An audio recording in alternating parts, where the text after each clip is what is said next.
Welcome to another edition of UCF Football Now. Welcome all you Knight fans out there. We love hearing from you, so make sure you watch us. Make sure you leave us notes on our YouTube channel, messages, all of that. I'm Mike Bianchi, sports columnist of the Orlando Sentinel. You know who that is over there. That's Jason Beede, the UCF insider, UCF beat writer for the Orlando Sentinel and OrlandoSentinel.com. Jason, we have a lot to talk about this week. What a week it was for UCF. They beat Cincinnati 25-21 at the last minute of the game. Mikey Keene, the forgotten man, comes in and saves the day for UCF. They're now ranked in the top 25 for the first time this season.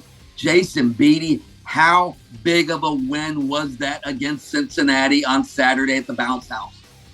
It was a season-saving win. I mean, there's no doubt about that. They would have fallen to 2 losses in the conference, all but out of the conference race.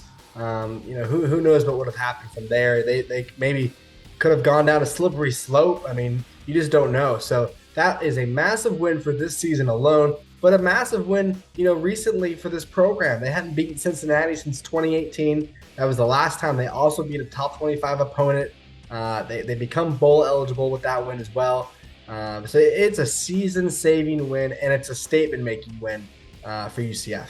Yeah, and it was, UCF ranked in the top 25 now. The scenario of how they won the game was very dramatic, which we'll get into momentarily. Now, I wasn't at the game. I was at the Florida-Georgia game, but I got a couple of emails that said there were some empty seats in the house on Saturday against Cincinnati. What's going on, Jason? Is that true? Yeah, it seemed like some students left, especially in the upper deck of the student section behind one of the end zones. I think maybe because of the 3:30 start, a lot of tailgating beforehand. I think fans have to remember, not everyone is a diehard fan. They just come for the environment, and those are the fans that left. I think some fans also left. Maybe 5% of the stadium left after Isaiah Bowser scored the first time they took the lead with 4.5 minutes left before Cincinnati regained the lead again.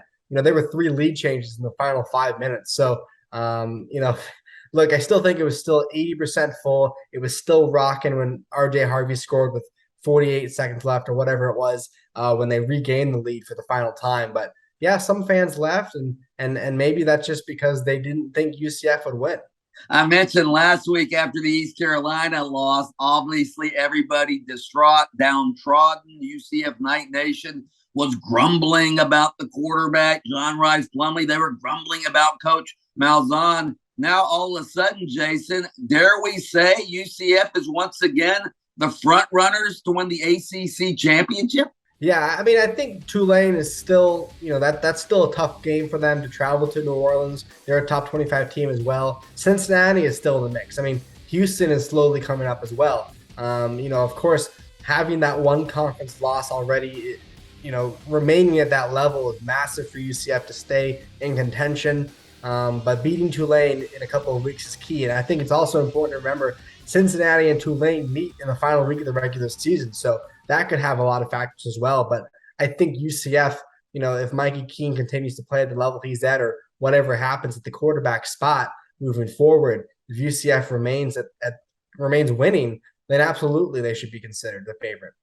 All right, let's talk about Mikey Keene. Obviously, John Rice Plumlee, UCF starting quarterback. He goes out in the second quarter. He gets hit really hard. He looked woozy. I don't know if it was a concussion or what, but they didn't announce what it was. But he's out of the game, and here comes Mikey Keene, who obviously was the starter last year when Dylan Gabriel went down with the injury. Mikey Keene, good soldier last year, leads UCF to 9 wins, beats the Gators in the Gasparilla Bowl. But then he loses the quarterback competition in the fall. And then he comes in this game, the biggest game of the year, Jason. What a story. Hadn't played all season long. Everybody was wondering, is Mikey Keene going to transfer? What's going on with him? And then all of a sudden he comes out in this game and saves the day, saves the game, saves the season. Jason, what a story. Yeah, it's a pretty remarkable story. I mean, you talk about the wins that UCF has had under Mackenzie Milton, and everyone remembers when he went down. Darryl Mack Jr. delivered this incredible, heroic performance against Memphis in the conference championship game, and that was even more remarkable considering the circumstances. But for Mikey Keene, you talk about his legacy as a UCF quarterback, delivering a win over the Florida Gators in the Gasparilla Bowl. That was, that was legendary in a lot of UCF fans' eyes, and to come back and sit out until this moment and ask to be put in that situation. I mean, he handled it gracefully. He was not shaken. He did not panic. They fumbled the ball twice in the red zone. He still overcame that. I mean, I think everyone knows how confident Mike Keene is. He when he went down the field and marched down the field, you almost felt like it was a guarantee that UCF was going to win that football game, and that's what he did. So his legacy at UCF is cemented, regardless of what happens moving forward. The win over the Gators, the win over a ranked Bearcat team that they hadn't beaten in 4 years. It's a remarkable story for a kid that he wasn't picked by Gus Malzahn to be the starting quarterback. All right, let's talk about what happens with Mikey Keene moving forward. He did just save the day, save the season, win the biggest game of the year. We don't know how long John Rice Plumlee's going to be out. Has Mikey Keene made a case for himself to remain the starting quarterback even when JRP is healthy? That was a question Gus Malzahn was asked on Monday, regardless of Plumlee's health. Are there any other factors that go into deciding who's going to start moving forward? Gus Malzahn kind of didn't dodge the question. He said what? No. He kind of said they're going to take things day by day. Of course, he's not going to show his hand, to Memphis if he doesn't have to. But I think Mikey Keene should be the starting quarterback. I mean, I want to see a little bit more out of him if he does start at Memphis. How does that go? Maybe you take it week by week. But if Mikey Keene starts at Memphis and leads him to another win, and Plumlee is healthy next week, it's going to be really hard to get the ball back to Plumlee.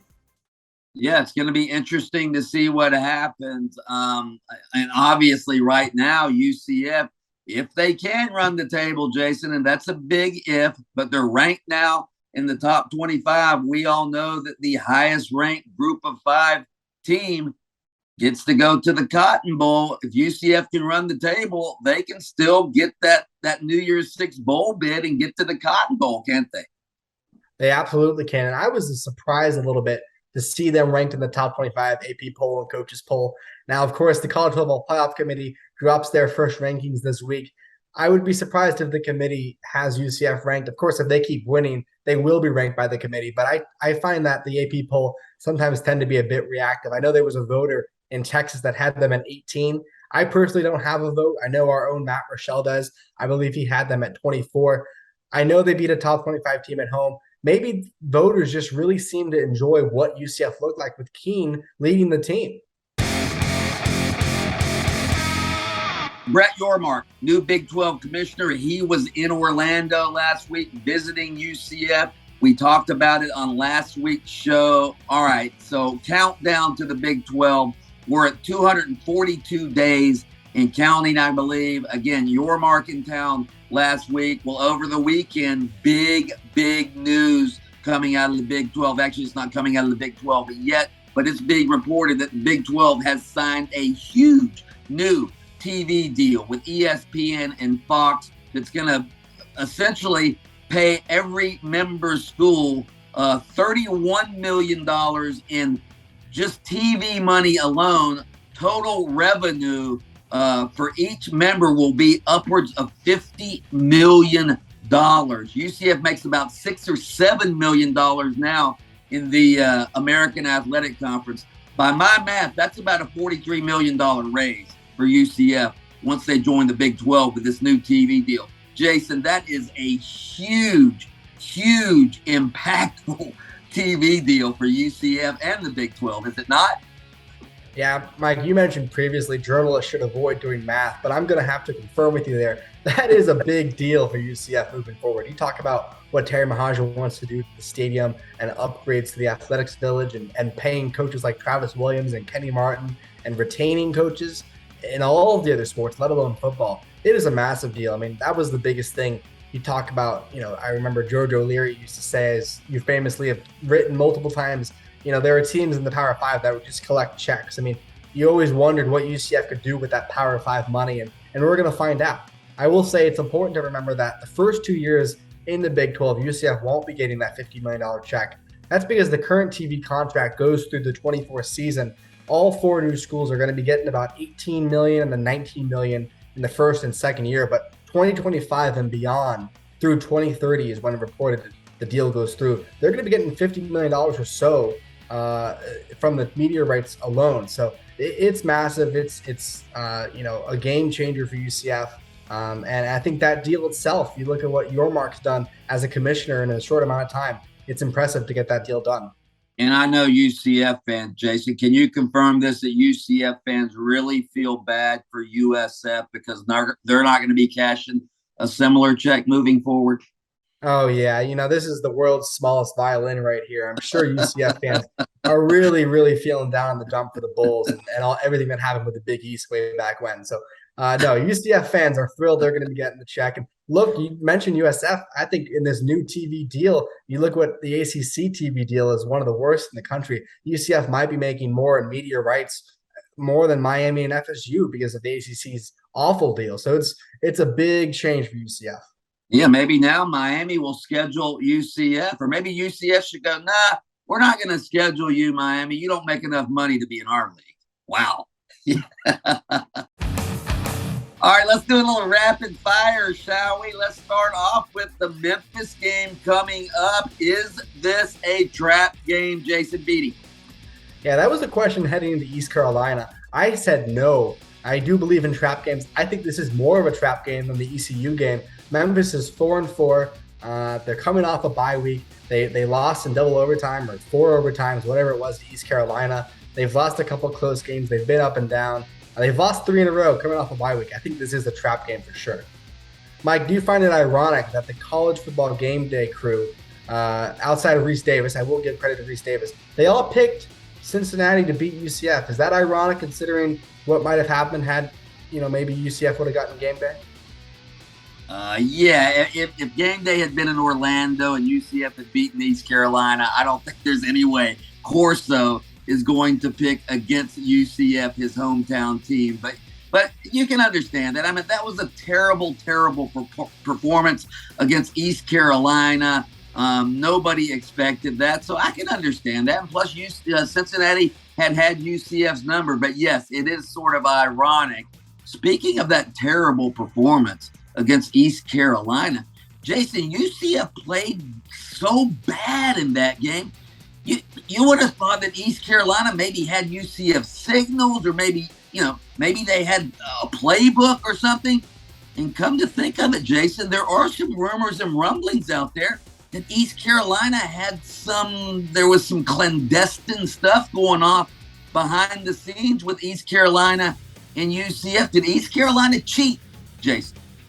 That is the question a lot of fans have on their minds. There's a lot of rumors circulating online. I'm going to say this about it. I'm doing additional reporting on it.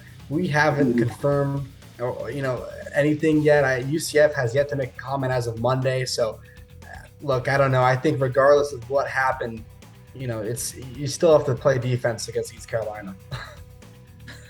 Yeah, good point. Good point. All right, Mike. The Knights are going bowling for the 7th year in a row. Maybe they knew they were going to go bowling this year, but is that a big deal, 7 years in a row? Yeah, I think it's a big deal, especially, once UCF gets in the Big 12, obviously everything is ratcheted up. And if you go to a bowl game, you're okay, it's a bowl game. When you get into the Power 5, you want to try to make the playoff. But right now where UCF is in a group of 5 conference, going to a bowl game is a big deal. I think UCF fans should be proud of going 7 in a row. I just don't want to go back to the Gasparilla Bowl, even though that was a great win last year. Jason, I've been to every iteration of the Gasparilla Bowl. I've been to the Gasparilla Bowl. I've been to the St. Petersburg Bowl when it was the St. Petersburg Bowl. I've been to the Beef O'Brady's Bowl, the Bitcoin Bowl. No more Gasparilla Bitcoin Beef O'Brady's Bowl, Jason Beede. How about that? Yeah, that they won't be playing in the Gasparilla Bowl too much of the Big 12, I think. All right, so we all know what happened to Gus Malzahn at Auburn. Even though he had a very good SEC record, Auburn fans never satisfied. So they run Gus Malzahn out of town 2 years ago. Well, guess what? Now they've run Gus Malzahn's successor, Brian Harsin, out of town. He got fired earlier this week. Jason, you think Gus Malzahn is glad to be away from Auburn and those maniac fans? Well, he does have to deal with the quote-unquote pressure cooker that is Orlando, but he is very happy. He's living his best life in sunny Orlando. Brian Harsin, man, he's probably happy he's out of Auburn too, I think. Being a fired football coach is probably the best job in America right now. Oh, yeah, that's my goal, to be a fired college football coach. All right, who's our fan of the week this week, our favorite feature? Yeah, the fan of the week goes to RG3. He was on the call for Saturday's game, but before then he ran in, Mike. He missed us shirtless, but he did run in at Spirit Splash. Met some awesome fans and really just went all in on the homecoming tradition that is Spirit Splash. Good for him. Good for him. All right, that is going to do it for another edition of UCF Football Now. Do not forget, we drop every Tuesday. You can find us at OrlandoSentinels.com. We also have our own YouTube channel, so tell your friends, tell 10 of your friends, watch us, leave us messages. We love feedback on UCF Football Now. So for Jason Beede, I'm Mike Bianchi. We will talk to you next week for yet another edition of UCF Football Now.